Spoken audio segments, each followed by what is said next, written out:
Very good evening, students. Today we are going to study the first chapter of our the third chapter of our first book, Introducing Sociology, and the chapter is Understanding Social Institutions. So, here in this chapter we are going to cover about what are social institutions, what are the different types of social institutions. So before going on the types of the institution, we need to know what social institutions are and their importance in sociology. So I'll take all this uh, in different presentations, in different videos.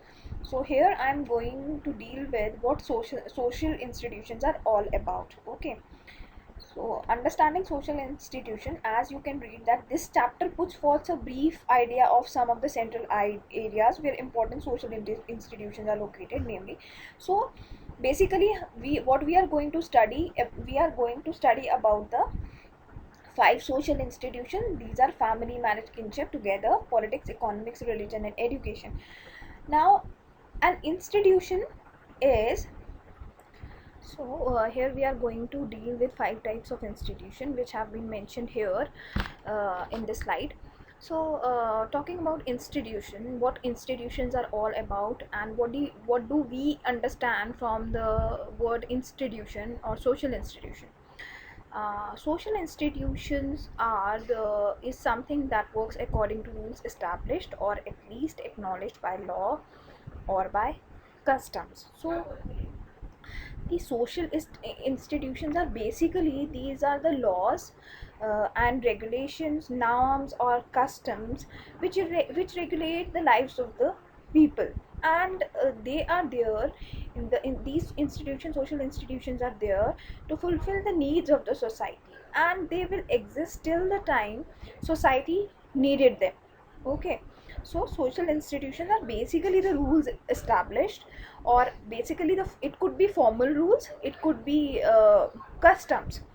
So this is, for example, we have an type of more formal institution, that is political institution, which have some formal rules, whereas on the other side we have informal institution, that is family, which have no laid rules, but the rules are informal, or customs, traditions, or values. These are the rules of so in short, if we have to speak about the institutions are the rules. These are the established rules uh, which are acknowledged by law or by custom, and they are fulfilling the needs of the society. Now, when we have these rules in our life, in various affair, in this affair of family, in this affair of economy, so all these, our life is surrounded by all these institutions. Okay, so these institutions are imposing constraints on individual. They also provide them with opportunity. Basically, institutions help us to know what we have to do, how we have to do, and also they are giving us the opportunity to show our abilities. For example, education is an institution. Through education and getting education, we have the ability to express ourselves. Family gives us the opportunity to be open. So they are also constraining individual through rules and regulation. They are prohibiting the things, they are mentioning what to do and what not to do. Now, an institution can also be viewed as an end in itself. Indeed, people have viewed the family, religion, state, or even education as an end in itself. So, institution itself, these different institution in itself are a kind of end in itself. We are striving to achieve these ends. These are not the means to attain something else. A family is a place where you get the satisfaction at the highest level. So you never demanded a place which is more gooder than the family. So family, religion is a institution which is providing us the peace. So in a way, these are fulfilling our needs, and these are the ends in itself. So talking about taking the first institution, family as an institution, the family uh, in society, no other social institution appears more universal and unchanging as family. More or less, what we observe that family as an institution is universal in nature. And the second thing is family, the rules of the family are mostly the same all over the world or globally. Now, definition and meaning. It is very important for us to understand the definition of this institution called family. So here it is defined by Bogus and Locke. It is defined as a group of persons united by ties of marriage, blood, or adoption. So we have to understand this thing. What to which group we call a family? It is the first. It is a group of persons who are united by three ways. What are these three ways? Marriage, it could be marriage, blood, or adoption. So by marriage you form a family, you have blood relations in the family, and most and many of the times even by adoption we form a family.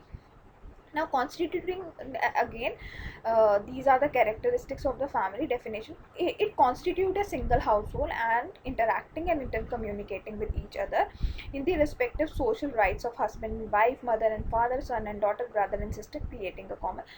So ultimately, what family is, it is a group of people which is together by the ties of marriage, blood, adoption, constituting it has a single household, interacting, communicating with each other. So, and here the people are having different roles to perform: husband and wife, mother and father, and all of them have a common culture. So this definition is given by Burgess and Locke. Now, characteristics of the family. What are different characteristics of the family? A mating relationship. Family is an institution which legally or legitimize the mating relationship, and on this family, one of the characteristic is mating relationship you found in family. It has a common household. A family must have a common household, a system of nomenclature.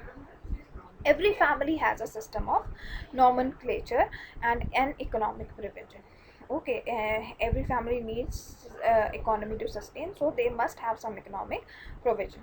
Now, the functions of family, according to Ogburn and Nimkov, the two sociologists, following are the functions of family. Usually, there are many functions of the family. For example, affectional function. Family provide you a place where you get affection. Economic function, it is supporting you economically, so it is fulfilling your economic needs. Recreational function, so many of the times you are going out with the family when you needed that much needed break. So recreation functions are fulfilled here. You are enjoying the trip, you are enjoying with your family. That family time is a recreational time. Protective function, it also, being a part of the family, it gives you some sort of protection. Now, religious function in family, we understand, we the religious we become a part of religious religious we become a part of religious ceremonies, and we understand and we imbibe these morals, values of our religious functions. Education function, family also provide you informal education, and also it is a source which opens you towards the formal education. So again, the functions of the family are divided into essential and non-essential function. Now, what are the essential function? Essential function, which are essential for every family: satisfaction of sex needs, production and rearing of children, and provision of home. So these are some of the essential function. Now, non-essential function, these are the function of the, but they are not as essential as the first one: economic function, religious function, provision of home, education, and psychology. So here we studied the family as an institution, its characteristics, and its function. So thank you all. Thank you for joining us. ये कैसे किया?